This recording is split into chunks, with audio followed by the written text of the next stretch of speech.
Hello everyone, Aceseiya, back with another video. Today is a very special video. Today I'm going to review to you a very special game I've been playing for a very long time. I haven't been around to actually getting a review for it, but now that I've finally beaten it, it's time to show it off. Today, I'm going to review for you guys Persona 5. Persona 5 is my very first Persona game into the series. A game that would make veterans and newcomers hooked. The game was one of the best Jrpg games I ever played, and with its hype gameplay mechanics and elements that made it a Persona game deserving of its spot into the series. Persona 5 is a game where it puts you into the life of a high schooler. You will live your normal teenage life by day, involving tasks such as going to school, working jobs, hanging out with friends, shopping, and building stats to help progress throughout the game. By night, you are the Joker, aka leader of the Phantom Thieves. The Phantom Thieves are a group of teenagers that have awakened the powers to change hearts to their heart's shadow, called personas. With these personas, the group will go into a metaverse, a parallel universe to our own. Within this universe, the Phantom Thieves will fight shadows, change the hearts of others, steal treasures from the corrupt adults, and change the society of the world. Within this universe called the metaverse, the scenery changes within going into palaces. You will fight shadows, level up your character, steal treasures, and experience the game's fleshed out gameplay. The gameplay of Persona 5 is most addicting as it is rewarding. The gameplay is a turn-based action sequence game that a lot can happen at once. Inflicted damage by melee weapons such as guns, swords, knives, weapons, anything can really happen. Brings damage to shadows, which become personas, but using your powerful personas, that player can deal much more damage, much more powerful attacks, such as follows. Increasing stats, inflicting elemental damage, such as shocking, burning, and freezing, and more. At times when dealing damage to all personas and downing them, it will appear options on the screen that allows you to capture their persona, get money from the persona, get items from the persona, or as my favorite, the all-out attack. Capturing their persona will grant you their power, using them to fight for you and other options. This mechanic may feel familiar to Pokemon players, but Persona 5 adds its own elements to the mix with the dialogue shared options between past personas you captured and future personas you captured. When getting money from personas, money is a very valuable resource in the game. It plays importance in both the real world and the metaverse. You can ask for items as well. These items are chosen at random, so it's hard to know what you actually really get from it. But dealing with personas, it actually grants you pretty powerful items. One uses for healing and other mechanics into the game, such as also increasing your damage, your defense, accuracy and evasion, and etc.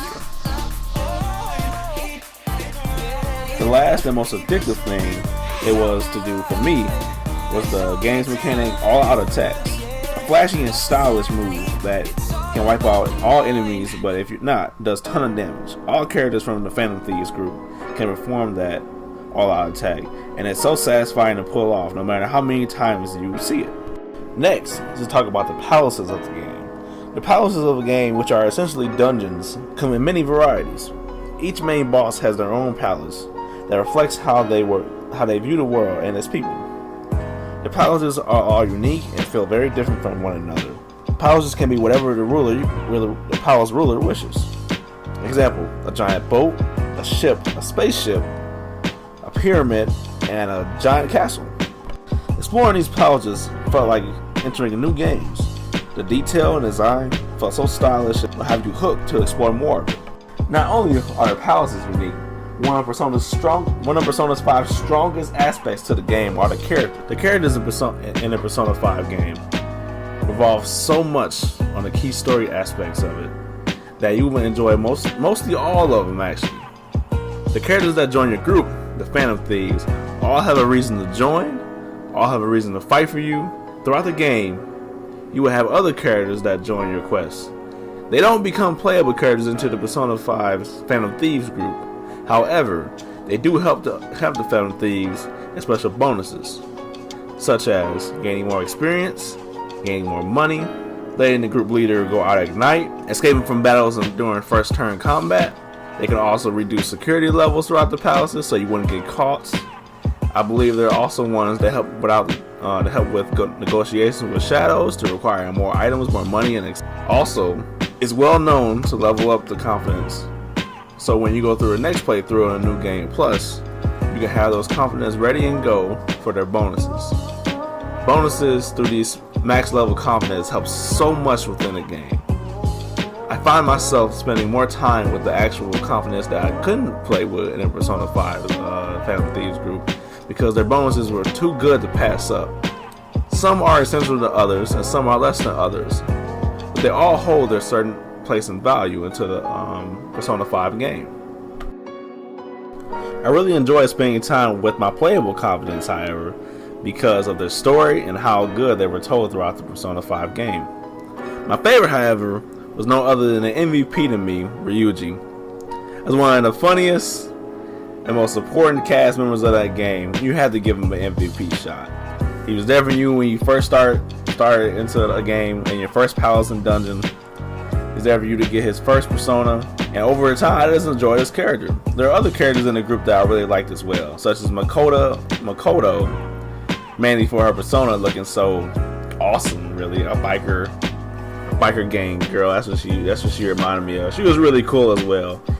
You start out the game and you're introduced to these two characters that are really cute.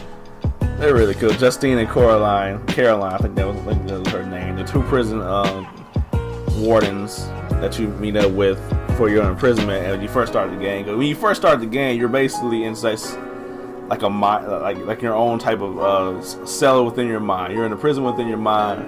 The main goal is to rehabilitate yourself, and with building confidence up, with strengthening your bonds with your playable persona, you will lean more towards your rehabilitation, finally releasing yourself from your cell. Persona 5 had one of the strongest characters lineups I've ever seen in a JRPG game, and throughout the game I'm sure everyone else will enjoy their favorites. The characters, however, isn't the only thing that would get you hooked into the game. The whole setup and the whole style of the game was so fascinating to look at. The whole jazzy punk rock type feel you get from it, with the style and effects and colorizations of red, white, and black, really wanting you to just be in a whole fashion statement with just those three main colors in there. From the selection screen, from the pause screen, from the style of the cities and locations that were in Persona 5, really wanted to make you feel like you were part of that world. Wanting you to make you see more of it, be more a part of it, and overall play through the game with a smile and joy on your face. The style of Persona 5 really makes the game shine. Not many types of games nowadays use that particular type of style. And I felt that it was a unique style to the game that actually gave it its charm. Besides the style of the game, however, there's one other aspect that you cannot look past in this game, and that is the game's music. And oh my god, does it have a great soundtrack. From songs like Beneath the Mask, a slow tune song for rainy days that anyone can enjoy. Such a chill theme that always will be stuck in my head.